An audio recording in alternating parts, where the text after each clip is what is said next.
السلام علیکم ورحمۃ اللہ وبرکاتہ۔ ابھی شروع میں آپ نے جو آیت پڑھی، اچھا پہلے میں یہ بتا دوں کہ میں نے ڈیلیبریٹلی اس پہ آیت کا ریفرنس نہیں لکھا۔ میرے ایکسپیرینس میں مجھے جس چیز سے بہت فائدہ ہوا ہے، کبھی کبھار ایسا ہوتا ہے کہ مجھے آیت کا ریفرنس نہیں پتہ، مجھے پتہ ہے کہ یہ قرآن کی آیت ہے، تو اس آیت کو ڈھونڈتے ڈھونڈتے میں اور بہت کچھ ڈسکور کر لیتا ہوں قرآن میں، اینڈ آئی فیل کہ اس سے مجھے بہت فائدہ ہوا ہے۔ So that's the reason I have not put the reference in the beginning. اور دوسری بات یہ کہ جو سبجیکٹ ہے، میرا مقصد یہ ہے کہ اس کو سمجھانا اور اس سے لوگوں کو فائدہ پہنچانا، تو آیت کا ریفرنس آپ کو پتہ لگ ہی جائے گا انشاءاللہ۔ اچھا، اب آیت کیا کہتی ہے؟ وَلْتَكُمْ مِنْكُمْ أُمَّةٌ يَدْعُونَ إِلَى الْخَيْرِ وَيَأْمُرُونَ بِالْمَعْرُوفِ وَيَنْهَوْنَ عَنِ الْمُنْكَرِ وَأُولَٰئِكَ هُمُ الْمُفْلِحُونَ۔ ٹھیک ہے، سمپل سی بات ہے، اور یہ تو ہم نے بچپن سے سنتے آ رہے ہیں نا، یأمرون بالمعروف وینہون عن المنکر۔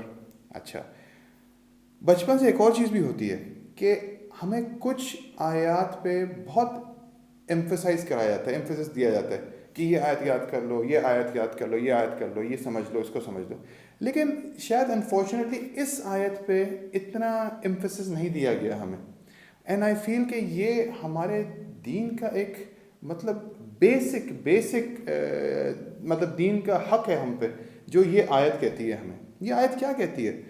وَلْتَكُمْ مِنْكُمْ أُمَّةٌ يَدْعُونَ إِلَى الْخَيْرِ، کہ اپنے میں سے ایک گروہ ایسا بناؤ۔ اب یہ امہ کا جو لفظ ہے نا، اس کی انڈرسٹینڈنگ بڑی امپورٹنٹ ہے، کیونکہ اس میں بھی مطلب ڈفرینٹ انٹرپریٹیشنس ہیں اس کی کہ امہ کسے کہتے ہیں۔ امہ کو اگر میں ایک جنرل میننگ لوں اس کی، جو بڑی کامنلی یوز میننگ ہے، مسلم امہ، جو پوری امہ ہے، حضور صلی اللہ علیہ وسلم کی جو پوری امہ ہے، ٹھیک ہے، وہ ایک امہ ہو گئی۔ اس کو اب آپ اسکیل ڈاؤن کر لیں، ایک نیشن، ایک ملک، وہ بھی ایک امہ ہے، ایک محلے کے لوگ، وہ بھی ایک امہ ہے، یہاں تک کہ جو حضرت موسیٰ علیہ السلام کا جو واقعہ ہے، جب وہ مدین کے کنویں کے پاس پہنچتے ہیں، تو اس میں بھی آیت میں اللہ نے امہ کا لفظ یوز کیا، ان چند لوگوں کو بھی امہ کہا ہے اللہ نے، ٹھیک ہے۔ تو اس کے بڑی براڈ ڈیفینیشن ہے امہ کی، ٹھیک ہے، عربک لینگویج میں۔ تو اللہ جب کہتا ہے وَلْتَكُمْ مِنْكُمْ أُمَّةٌ يَدْعُونَ إِلَى الْخَيْرِ، اس کا مطلب پوری مسلم امہ بھی ہو سکتا ہے، اور at a very very very basic level a group of people, ٹھیک ہے۔ آج کل گروپ کیا ہوتا ہے؟ Group could be a family، group could be a community۔ آج کل سوشل میڈیا پہ فیس بک کا بھی گروپ ہو سکتا ہے، واٹس ایپ کا بھی گروپ ہو سکتا ہے۔ تو اللہ نے جب ہمیں ایک گروپ کو ڈیفائن کیا ہے، تو اس بات کو دماغ میں رکھیں، a group could be a collection of similar or people who are in a similar place، ایک جگہ پہ، could be a what's app group, could be a nation، could be anyone، ٹھیک ہے۔ اب ان سے اللہ چاہتا کیا ہے؟ اللہ کہتا ہے وَيَأْمُرُونَ بِالْمَعْرُوفِ وَيَنْهَوْنَ عَنِ الْمُنْكَرِ وَأُولَٰئِكَ هُمُ الْمُفْلِحُونَ، کہ یہ لوگوں کو بھلائی کی ترغیب کرتے ہیں، تلقین کرتے ہیں، اچھے کام سکھاتے ہیں لوگوں کو، اور برائی سے روکتے ہیں، برائی سے بچاتے ہیں، برائی کو پوائنٹ آؤٹ کرتے ہیں، اور یہی لوگ ہیں جو کامیاب ہوں گے۔ اب میں نے کیا کیا ہے، اس کو جو انڈرسٹینڈ کیا ہے، میں نے اس کو ان دونوں ایکسٹریمز کے، کہ ایک پوری امہ اور ایک چھوٹے سے گروپ، ٹھیک ہے، اس کو انڈرسٹینڈ کرنے کے لیے میں نے کیا سوچا ہے کہ کچھ سچویشنز میں اٹ از فرض آن دا ہول امہ، ٹھیک ہے، کہ یہ امر بالمعروف و نہی عن المنکر کرے، لیکن اب لیٹس سے ایک گروپ ہے، کوئی ایک محفل ہے لوگوں کی، اس میں اگر ایک شخص بھی یہ کر دے تو وہ فرض کفایہ ہو جاتا ہے، وہ سب کی طرف سے ہوتا ہے، کیونکہ اب دیکھیں نا، ایک جگہ 10 لوگ بیٹھے ہوئے ہیں، اب لیٹس سے ایک شخص سے کوئی غلطی سے کوئی چیز ہو جاتی ہے، اب اس کو 9 لوگ ٹوکیں گے؟ نہیں، ایسا نہیں ہوتا، اس سے تو مطلب یہ تو آداب بھی نہیں ہے۔ تو اس کو سمجھ لیں کہ اگر ایک گروپ میں کہیں کسی ایک نے بھی اس پوائنٹ کو ریز کر لیا، مطلب کوئی کسی کو مطلب برائی کی مطلب بات کو سمجھا دیا کہ یار یہ ایسے نہ کریں، ایسے ہو جائے، تو اس میں انشاءاللہ سب کا ہی حق ادا ہو جائے گا۔ لیکن اس میں جب سے امپورٹنٹ بات ہے، یہ اللہ کی طرف سے حکم ہے کہ یہ تو کرنا ہی کرنا ہے آپ نے، کہ لوگوں کو اچھائی کی ترغیب کریں اور برائی سے روکیں۔ اور اب یہ دیکھیں، اللہ سورہ البقرہ میں کہتا ہے نا فاستبقوا الخیرات، کہ لوگوں سے نیکی میں آگے نکلو۔ تو اللہ کا حکم ماننے سے بڑی نیکی کیا ہوگی؟ جب اللہ جب حکم دے رہا ہے کہ بھلائی کے کاموں کی ترغیب دو اور برائی سے روکو، تو اس گروپ میں جو پہل کرے گا اس کا کتنا ثواب ہے۔ ہمارے یہاں انفارچونیٹلی اس آیت کو اس طرح سمجھایا ہی نہیں گیا لوگوں کو. لوگ آج کل بس کہتے ہیں اپنے کام سے کام رکھو، دوسرا برا مان جائے گا. قیامت کے دن پکڑ ہوگی اس پہ کہ تمہیں پتہ تھا، تم نے آگے کیوں نہیں بتایا. اور وہاں پہ یہ بہانہ نہیں چلے گا کہ ارے دوسرا برا مان جاتا، وہ میرا باپ تھا یا میرا بھائی تھا یا میری ماں تھی یا کچھ تھا. میں اس کو بتانے کے آداب اور طریقے پہ بات نہیں کر رہا. So that's a totally different discussion. لیکن دا آئیڈیا از کہ ہمیں دوسرے کو بتانا ہے کہ یار یہ کام غلط ہے، میرا بھائی یا میری بہن یا میرے بچے، یہ کام غلط ہے، اس کو آپ نہ کریں. بس ہمارا کام تلقین کرنا ہے. لا اکراہ فی الدین، زبردستی دین میں نہیں ہے.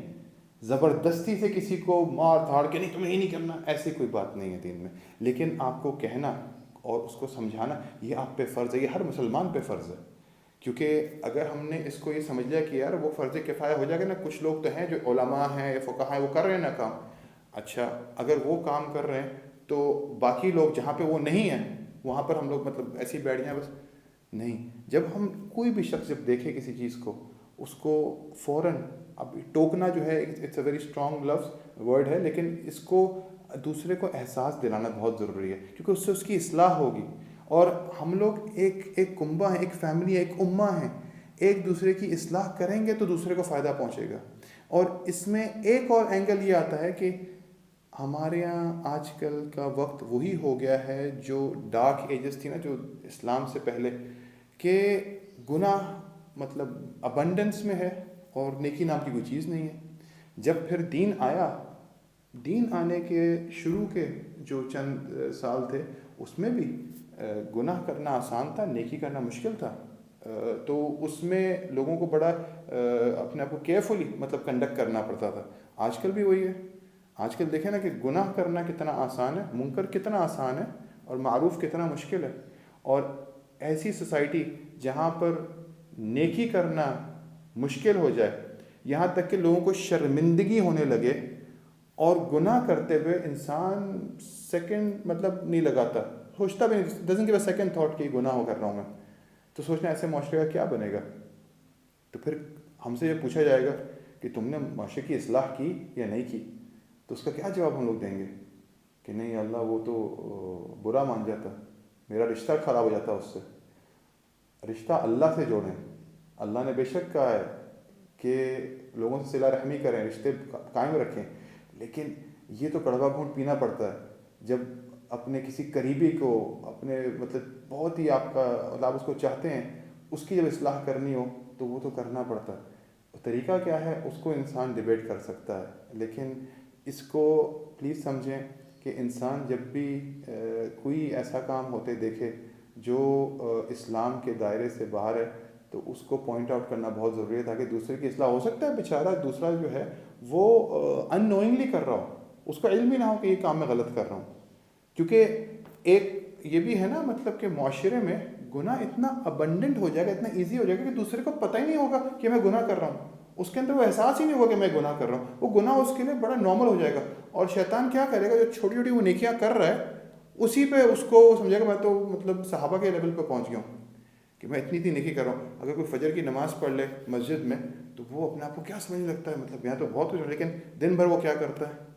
تو یہی مطلب ایک مقصد تھا اس پورے میسج کو آپ تک پہنچانے کا کہ اس آیت کے بارے میں سوچیں. اور یہ آیت ہے سورہ آل عمران کی 104 آیت.